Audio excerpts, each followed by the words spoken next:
They say life hits you hard, but for me, it was a knockout punch. Just a wet piece of paper deciding my entire worth. The boss's laughter still rings in my ears. To him, I was just a bug to be crushed under a gray Italian leather shoe. Walking home through these alleys, I felt like the city was closing in.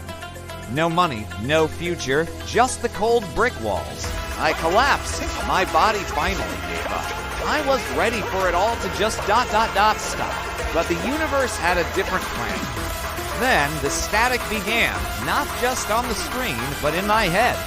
A rhythmic pulse that beat in time with my failing heart. Suddenly, a blinding shockwave erupted. The air tasted like ozone.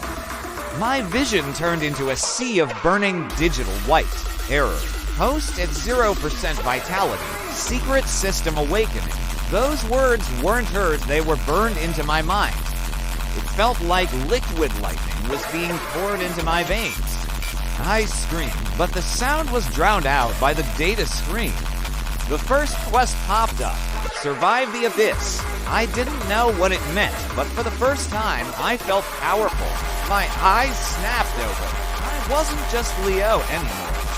The world looked different, patterns, numbers, and probabilities everywhere. A week later, I walked back into that corporate tower.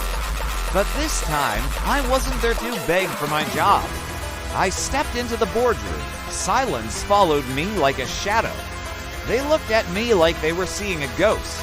The system calculated every move, stock trades, market crash zit was all just a game of numbers I had already won. They sent bugs to stop me, professionals, but they were moving in slow motion.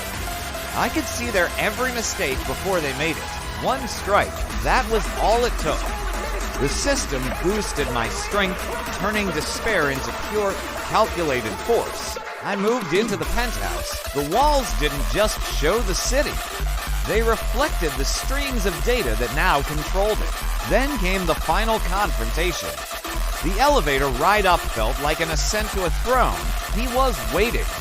The boss looked small now, pathetic. He tried to speak, but the system had already decided his fate. Elimination success, 100%. I didn't even have to lift a finger. His empire crumbled with a single keystroke. I stood on the edge of the world. The city wasn't a place anymore. It was a grid, and I was the architect. The system chimed. Final evolution sequence started. I looked at the horizon and smiled. This was only the beginning.